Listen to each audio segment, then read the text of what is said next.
ассалому алайкум бинандаҳои азизу гиромӣ, барномаи ахбор аст аз телевизиони Тоҷикистон. صبح امروز سفر کاری اساسگذاری صلح و وحدت ملی پیشوای ملت پرزیدنت جمهوری تاجیکستان محترم امومعلی رحمان به شهر و ناحیه‌های ولایت ختلون در ناحیه دنغره ادامه یافت. پرزیدنت جمهوری تاجیکستان محترم امومعلی رحمان در دایره سفر کاری در ناحیه دنغره ولایت ختلون نخست مرحله دوم کارخانه استحصالی جمعیت دارای محصولات محدود فارمتکس را مورد بهره برداری قرار دادند. گزارش نوریدین قربان.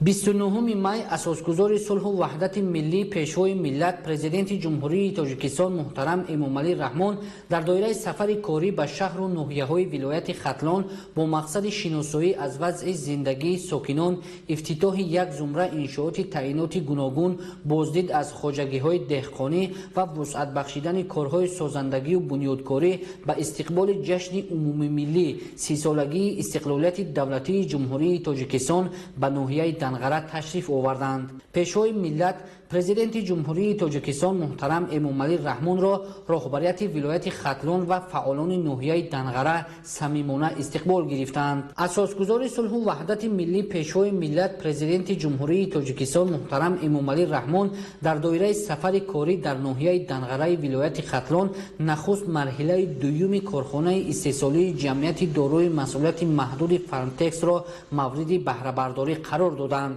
کارخانه استحصالی با سهم صاحبکار محلی بنیاد کرده شده. در کارخانه اساساً نخ پخته تا حد نهایی کارکرد گردیده از آن محصولات تیار گوناگون طبی، گیگینی و کسمتولوژی تولید می‌یابد. موقع کارخانه ما در همین یک دو سه ماه اخیر حس کردیم که چقدر برای جمهوری ضرور است و چون که در یک مدت کوتاه فعالیت خود را کمی تغییر داده و محصولات هایی که برای جمهوری ضرور بود ما استحصال کردیم و امروز هم روز تا روز استحصال این محصولات را زیاد کرده شدیم. این اصلا محصولات های بس طبی و محصولات هایی هستند که برای بهداشتی استفاده میشن. در نقشه ما مرحله سوم بنیاد کارخانه است و ما کوشش میکنیم که مرحله سوم بنیاد کارخانه ما در مهلت هایی که ما معین کردیم نوبت سوم کارخانه ممکن کارخانه استحصال پامپرسا و موادهای بهداشتی هستند.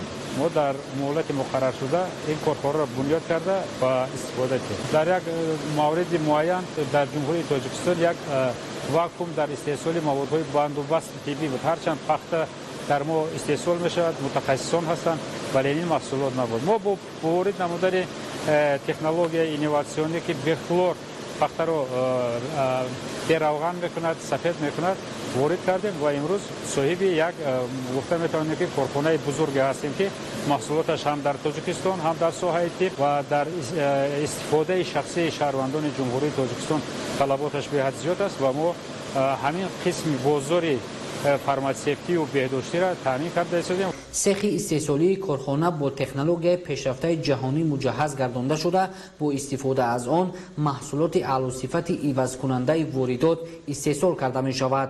باید تاکید نمود که این مواد به جمهوری بیشتر از خارج کشور وارد کرده می شد. با پیشوای ملت محترم امومعلی رحمان اطلاع داده شد که در مرحله دوم کارخانه فارمتکس ناحیه دنغره استحصال بینت‌های طبی از پخته گیگروسکوپی سفید کرده شده به راه مانده شده است. طبق نشاندادهای لایحه‌ای اقتدار استحصالی کارخانه تا 5 میلیون عدد بینت‌های دوکاگین پختگین، سلفیتکه‌های پختگین و طبی تمیز شده با رشته در نورهای رنتگنی معلوم شونده را تشکیل می‌دهد. کارخانه سال 2018 به استفاده داده شد. مرحله اولی کارخانه فارمتک و مرحله دومی کارخانه در مدت کوتاه‌ترین در دایره سفارش‌های پیشوای معظم ملت همان به استفاده داده شد. این مرحله دوم این کارخانه استحصال بینت‌های طبی، محصولات‌هایی که در طب استفاده می‌شوند در این کارخانه استحصال کرده می‌شود. بینت‌های تمیز شده، گرده‌های پختگین اسپیردار استحصال می‌شود. عموما محصولات از اشیای خام تا محصولات تیار در این کارخانه استحصال کرده می‌شود. کارخانه فارمتکس که به استقبال جشن عمومی ملی 30 سالگی استقلالیت دولتی جمهوری تاجیکستان با صفت بلند بنیاد شد، باعث با جای کار دائمی تامین شدن ساکنان گردید. سپاسگزاری خود را به جناب عالی محترم امام علی رحمان می‌رسانیم که برای چنین زن‌های خانه‌نشین کارخانه ها ساخته به استفاده دادند و چنین زن‌های خانه‌نشین صاحب جای کار شده.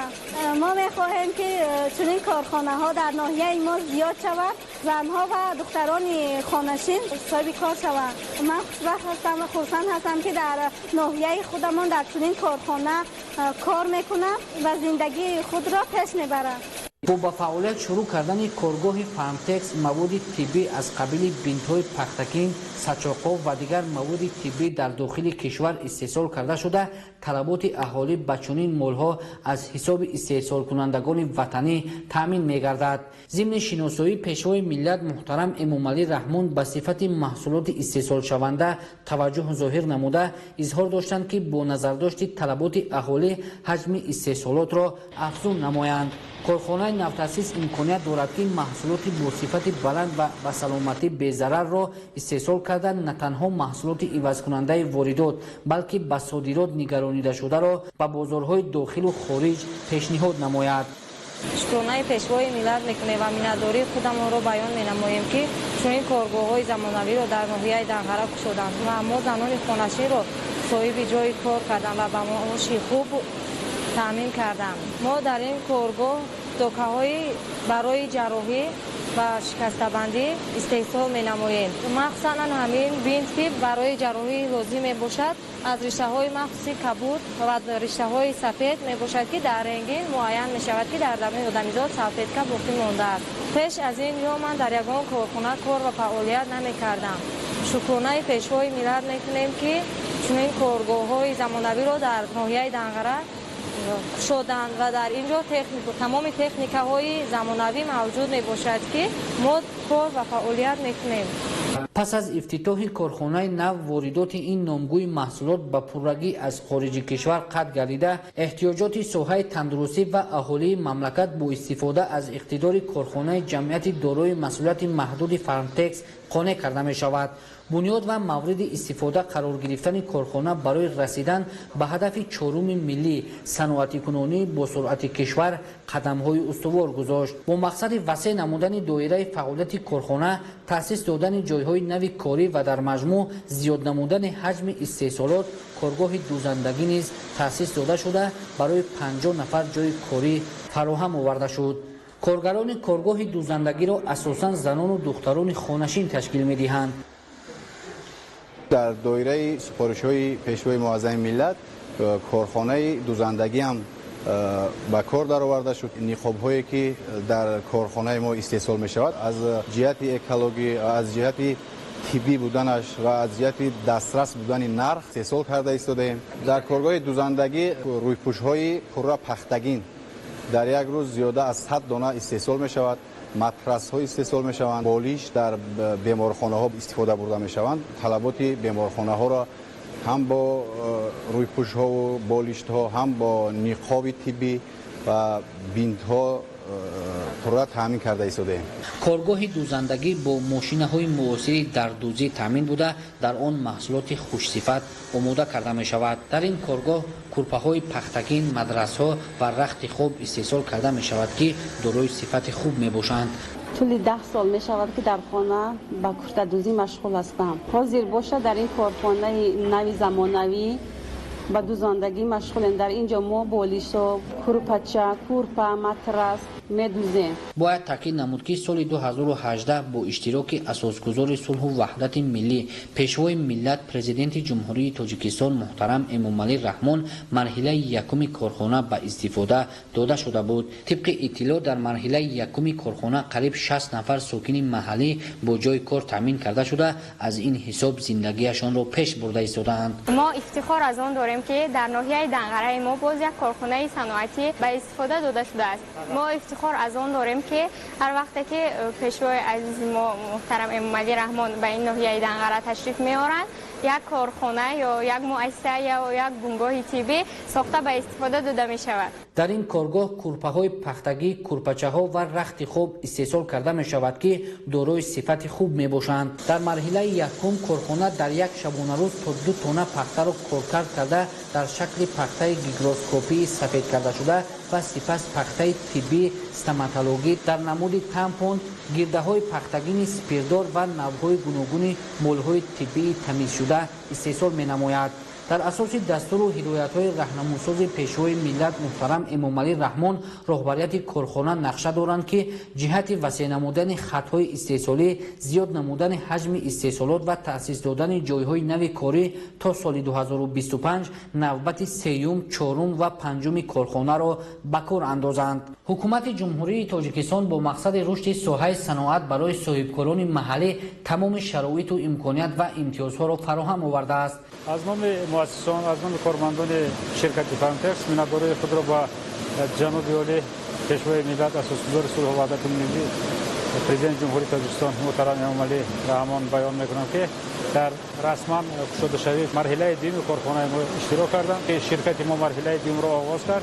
این البته از سیاست پیشگرفته پرزیدنت جمهوری تاجیکستان، حکومت جمهوری تاجیکستان در ساحه اقتصاد می باشد که یک قطار امتیازها را به شرکت‌های استحصالی که به کارکرد پخته مشغولند داده است و ما از این امکانیت‌ها استفاده کردیم و امروز صاحب این کارخانه بزرگی که مرحله دومش استحصال موادهای بسته‌بند طبی است توکگین و این فعالیت آغاز کردیم. این در نوبت اول آزاد بودن واردات تجهیزات از بودجه‌های گمرکی اندازها و فعالیت کارخانه از یک قطار اندازهای دیگر امروز دستگیری بزرگی هست از طرف پرزیدنت و حکومت جمهوری تاجیکستان که ما امروز این کارخانه را بنیاد کردیم و این کارخانه خوب فعالیت میکند و در حل و فصل مسائل اجتماعی اقتصادی هم ناحیه منطقه و هم جمهوری رول خود را می‌بازد. پرزیدنت جمهوری تاجیکستان محترم امامعلی رحمان ضمن صحبت و شناسایی به فعالیت کارمندان و شرایط فراهم گردیده کارخانه و مسئولان جهت استحصال با صفت محصولات واردات عوض کننده دستور و سفارش‌های مشخص دادند. مورد ذکر است که دوام سال‌های صاحب استقلالی در ناحیه دنغره سال به سال ساحه صنعت رشد کرده با ساخته به استفاده دادن کارخانه‌های خرد و بزرگ صنعتی حجم استحصال محصولات به مراتب افزایش یافته برای ساکنان محلی جایهای نو کاری مهیا کرده شده است. در دهه خرمزمین دهات عصمت شریف ناحیه دنغره اساسگزار صلح و وحدت ملی پیشوای ملت پرزیدنت جمهوری تاجیکستان محترم امامعلی رحمان مرکز تشخیصی طبابتی، حمام، آشخانه و میدانچه ورزشی اونیورسالی را به استفاده دادند. پیشوای ملت به مسئولین دستور دادند که در آینده نیز چنین تدبیرها را بیشتر انجام داده شرایط معاصر به ورزش مشغول شدن جوانان محلی را تامین نمایند. گزارش خبرنگاران ما 29 май асосгузори сулҳу ваҳдати миллӣ пешвои миллат президенти ҷумҳурии тоҷикистон муҳтарам эмомалӣ раҳмон дар деҳаи хуррамзамини деҳоти исмат шарифи ноҳияи данғара маркази ташхиси табобатӣ, ҳаммом, ошхона ва майдончаи варзишии универсалиро ба истифода доданд. нахуст сарвари давлат аз шароити муҳайё гардида дар маркази ташхиси табобатӣ шинос шуданд. иттилоъ дода шуд ки иншоди соҳаи тандурустӣ дар доираи эълони солҳои рушди деҳот, сайёҳӣ ва ҳунарҳои мардумӣ аз тарафи соҳибкорони ватандӯст оилаи Сидиқовҳо бунёд гардидааст. طبق نقشه در اشونه یکم بنا داروخانه، حجره اولتراسادو و حجره دکتری دندان به نقشه گرفته شده، آزمایشگاه، حجره های زنانه و توانبخشی در اشونه دوم بنا جایگیر است. در آزمایشگاه با وارد گردیدن تجهیزات معاصر طبی از قبیل اوروآنالیزاتور، سنتریفوگا، بیوآنالیزاتور، گیموآنالیزاتور، ترموستات و غیره امکانی برآوردن همه گونه تحلیل‌ها موجود میباشد. مطابق معلومات در این مرکز هپاتیت‌ها، ویروسی نارسایی مسئولیت آدم، بیماری قند و غیره تشخیص کرده میشوند. طبق اطلاع در اینجا طبیبانی با تجربه محلی به کار جلب گردیدند. با دستگیری از سیاست بنیادکارانه اساسگزار صلح و وحدت ملی پیشوای ملت پرزیدنت جمهوری تاجیکستان محترم امامعلی رحمان ما صاحبکاران جماعت دیهات عصمت شریف دهه خرمزمین ناحیه دنغره اقدام گرفتیم که در آبادی دهه خودمان سهم خویش را گذاریم. این مرکز تشخیصی و طبابتی محض با دستگیری پیشوای معظم ملت در مهلت معین ساخته به استفاده داده شد برای بهبودی اهالی پیشبینی گردیده است. در این مرکز تشخیصی و طبابتی همه شرایط‌های ضروری مهیا گردیده طبیبان با تجربه از حدود همین جماعت به کار جلب شدند. در اینجا همچنین میدانچه ورزشی، حمام، آشخانه موجود است که сокинон метавонанд аз ҳамин самаранок истифода баранд. мо соҳибкорон ба ҷаноби олӣ барои дастгирии пайвастаашон миннатдории самимии хешро мерасонем. солҳои қаблӣ дар ҷамоати исмат шарифи ноҳияи Данғара чунин шароит муҳайё набуд ва сокинон барои ташхиси бемориҳои гуногун ба маркази ноҳия ё пойтахт мерафтанд. акнун маркази ташхиси табобатӣ навбунёд мушкилии аҳолиро дар ин самт бартараф кард. шумораи умумии ҳуҷраҳои иншооти соҳаи тандурустӣ 10 ададро ташкил дода, ҳамаи онҳо бо компютер ва дигар лавозимоти зарурии тиббӣ муҷаҳҳаз мебошанд. маркази ташхис ва табобат бо тамоми шароитҳои тиббии ҳозиразамон ҷавобгӯ мебошад, ки аз ҳуҷраи дандонпизишкӣ, ҳуҷраи ташхиси ултрасадо, ҳуҷраи занона, ҳуҷраи кӯдакона, ҳуҷраи тавонбахшӣ ва инчунин як озмоишгоҳи лабораторӣ, ки ҷавобгӯ ба талаботи тибби ҳозиразамон таъмин карда шудааст. ва ман аз ин фурсати муносиб истифода бурда миннатдории худро ба пешвои миллат, асосгузори сулҳу ваҳдати миллӣ муҳтарам ҷаноби Олӣ Эмомалӣ Раҳмон баён менамоям, чунки маҳз бо дастгирӣ ва назорати ҷаноби Олӣ чунин саҳми соҳибкорони боварманди миллати тоҷик рӯз аз рӯз барои пешрафти фаъолияти зиндагии мардуми деҳот зиёдтар гардида истодааст. ва мо ҷавонон аз ин имконияти хуби корӣ истифода бурда барои солимии ҷомеа кӯшиш менамоем, ки саҳми худро гузорем. дар ҳамин ҷо сарвари давлат муҳтарам Эмомалӣ Раҳмон майдончаи варзишии универсалиро, ки дар масоҳати 800 метри мураббаъ сохта шудааст, ба истифода доданд. дар иншооти варзишӣ барои бозиҳои футболи хурд ва баскетбол шароити хуб муҳайё карда шудааст. атрофи майдонча чароғон карда шуда, имкони шабона машғул гардидан ба намудҳои гуногуни варзиш низ мавҷуд аст. иншоот имкон медиҳад, ки ҷавонон ва дигар сокинони деҳаи хуррамзамин бештар ба варзиш машғул шаванд ва бо истифода аз чунин имконияти барояшон фароҳам гардида, саҳми худро дар рушди варзиш гузоранд. то инҷониб дар деҳаи хуррамзамини ҷамоати исмат шарифи ноҳияи Данғара чунин майдончаи варзишӣ дорои тамоми шароити замонавӣ мавҷуд набуд ва иншооти мазкур бо дастгирӣ аз сиёсати варзишпарваронаи президенти ҷумҳурии Тоҷикистон муҳтарам Эмомалӣ Раҳмон бо мақсади ҷалби ҷавонону наврасон ба тарзи ҳаёти солим ва рушди инфраструктураи варзиш дар деҳот аз тарафи соҳибкорони бонангу номуси ватан дар муҳлати муайяншуда сохта шуд. пешвои миллат ба масъулин дастур доданд, ки дар оянда низ чунин тадбирҳоро бештар анҷом дода шароити муосири ба варзиш машғул шудани ҷавонони маҳаллиро таъмин намоянд. бо дастгирӣ аз сиёсати иҷтимоии роҳбарияти олии давлат ва ҳукумати кишвар дар ин маҷмӯа ҳамчунин ҳамоми замонавӣ бунёд гардидааст, ки он дар ин рӯз аз тарафи пешвои миллат ифтитоҳ гардид. ҳамоми тозабунёд имкони дар як вақт ба 15 нафар хизмат расонданро дорад. бартарияти ҳамом дар он аст, ки аз хизматрасониҳои он мардону занон метавонанд васеъ истифода намоянд. бари дар сатҳи зарури хизмат расондан ба мизоҷон дар ҳамоми тозабунёд ҳама шароити лозима муҳайё гардидааст. корҳои сохтмонӣ соли 2019 оғоз гардида буд ва он бо ҷалби 60 нафар сохтмончуни маҳаллӣ дар фурсати муайян бо сатҳу сифати баланд ба итмом расид. баъди ифтитоҳи иншооти мазкур 25 нафар сокини ҷамоати исмат шариф бо ҷойи кор ва маоши хуб таъмин гаштанд. аснои шиносоӣ бо имкониятҳои маркази ташхиси табобатӣ, ҳамом, ошхона барои 30 нафар ва майдончаи варзишии универсалӣ, пешвои муаззами миллат муҳтарам Эмомалӣ Раҳмон ба соҳибкорони ватандӯст барои дар деҳот муҳайё намудани чунин шароити мусоид изҳори сипосу миннатдорӣ намуда, иқдоми созандаи онҳоро намунаи ибрат хонданд. дар ҳамин ҷо ба сарвари давлат муҳтарам Эмомалӣ Раҳмон аз ҷониби соҳибкорон лоиҳаи боғи парчам, биноҳои маъмурӣ, фарҳангӣ ва истеҳсолии хурд дар деҳаи хуррамзамини ноҳияи Данғара, ки то ҷашни 30-солагии истиқлолияти давлатӣ ба нақша гирифта шудааст, муаррифӣ карда шуд.